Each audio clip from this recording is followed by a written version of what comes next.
Hello, beautiful community. I'm still sedated from a medical procedure I did a few hours ago, so I'm unlikely to make much sense. Therefore, we're gonna look at a thread I've written for us with my reflections on Trump's guilty verdict in the Khashoggi case. Are you ready? You're ready. Trump is an authoritarian post-truth populist, and we, citizens, journalists, academics, are rubbish at dealing with this type of politician. If we just pressed a button right now and we gathered up the editors of the main serious newspapers in the United States and in the UK, let's say, or in Germany too, and put them around the table and we said, how do you report on post-truth populists? How do you cover them? How do you distinguish them from liars? How do you understand what it means to oppose them constructively in the context of democratic political life? And it's going to be absolutely mortifying, the silence that will follow. Either silence or cliches. So, and that's not personal, that's us. That's all of us. We don't know how to do it. And part of the problem, especially with the journalistic profession, is that an individual journalist can't do it. Their institution, their journalistic institution, has to have a policy on how to approach things like this. And it's hard. And so, as is true in so many other ways, we're still in denial of the fact that we're coming out of the bay and going into open water. We've sort of factually accepted, but at the level of our images, we don't. We still pretend we're in the bay and thereby end up treating post-truth politicians as though they were merely liars. Post-truth populists degrade the fabric of democracy because the fabric of democracy requires not only compliance with rules, but sustenance of norms and rituals. And the latter only remain sacred until we stop enough times treating them as sacred.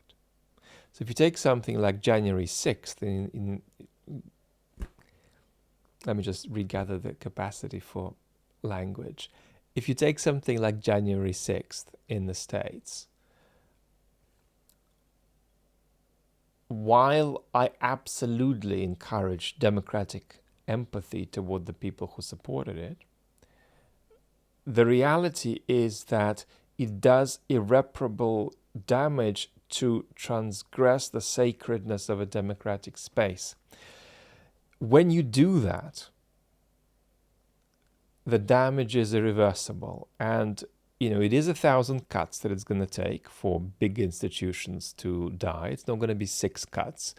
But the damage is irreparable, largely because democracy is sustained by the idea that we ritualistically accept that there are just some no-go areas. And when we have, every second political leader transgressing that boundary, we have a problem. So that's the damage, as it were. It's not possible for a destructive post-truth politician like Trump or Boris Johnson in the UK to just be an aberration. Yes, they'll misbehave, and then if they lose, we're back to where we were before they lost. No, it doesn't work like that. That damage is cumulative. And if it is to be diminished, it can only be diminished by positive effort and positive exercise in various modes of democratic regeneration. These cuts don't just heal themselves. We know how to deal with liar politicians, but not with post-truth populists.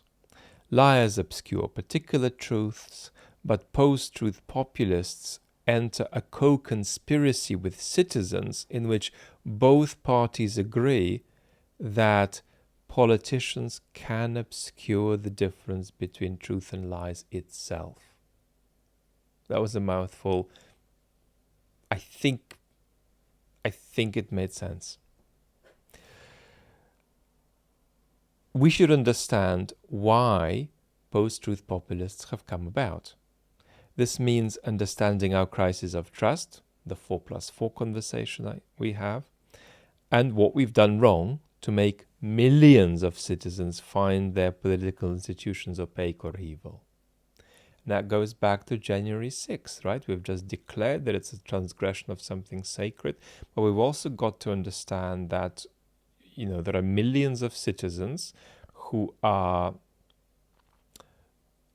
sympathetic with acts of physical rebellion, if not armed rebellion indeed, because they've given up on their institutions, right? And we can't just dismiss that as an intellectual error or some form of irrationality.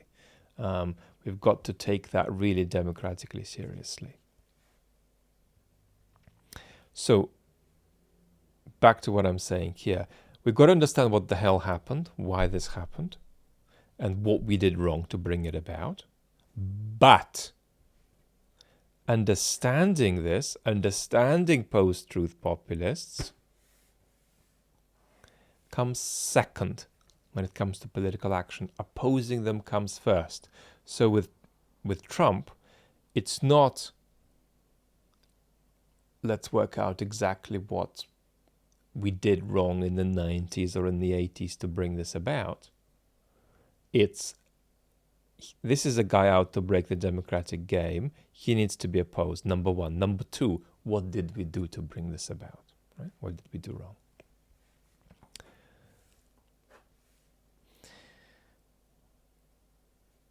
At the same time, our opposition to post-truth populists, this first step of saying no to them, must be effective. It must address itself to the first political concerns. These are just the most basic concerns with which politics arises, the sort of thing Thomas Hobbes can teach you, right? So power, order, preservation of certain basic institutions you've got to have. So when we oppose these toxic politicians, we've got to do it in a way that most constructively gets us to a place with the highest chance of keeping all of these goodies. That's to say, keeping order, preserving our democratic institutions, and getting power, right? Just winning. And I'm saying that because we're at a big risk of delusionally or unconstructively just railing against such politicians in a way that might even spur on their chances of defeating us. We should ask if Trump's opponents are opposing him effectively, and here it helps to center the following scenario. In November 2024, the United States risks heading into a democratic crisis in which neither side may acknowledge the legitimacy of the other if they lose. It's a very serious moment of constitutional democratic crisis. And it will happen, right? There will be this problem of one side denying the legitimacy of the other. We will say, although I'm inviting us to question this we will say that Trump's a threat to democracy, and Trump will say that, whatever he said yesterday, all of his post-truth story about rigged institutions, corrupt democracy.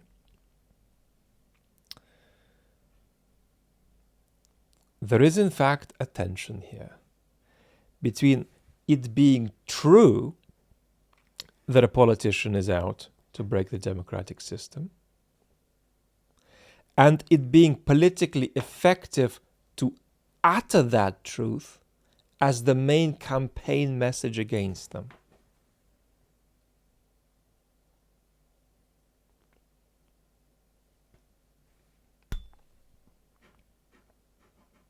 right? And truth or good arguments do not necessarily persuade people better than other things do.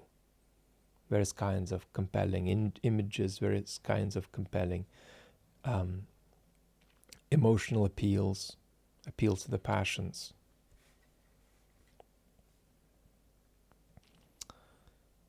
The risk is that we end up perpetuating a screaming match in which both sides call each other enemies of democracy.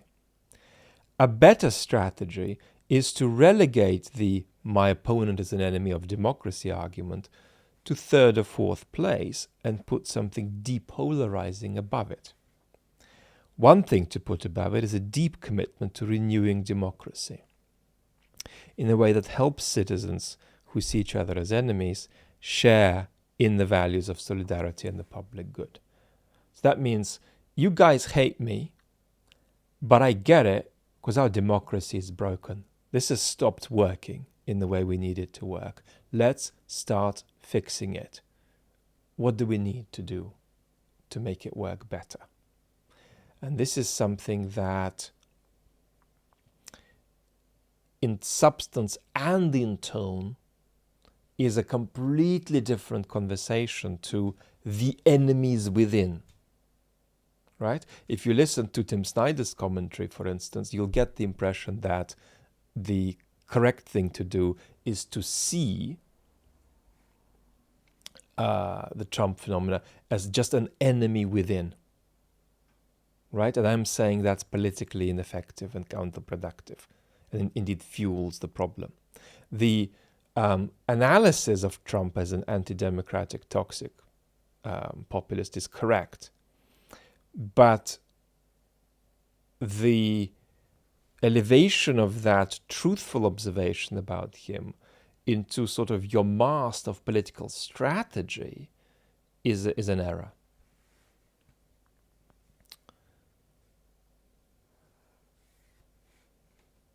For the legal case against Trump, the following view is practically wise. Trump is a serial lawbreaker who needs to be held to account. But politically centering the cases against him as the main strategy to defeat him is counterproductive.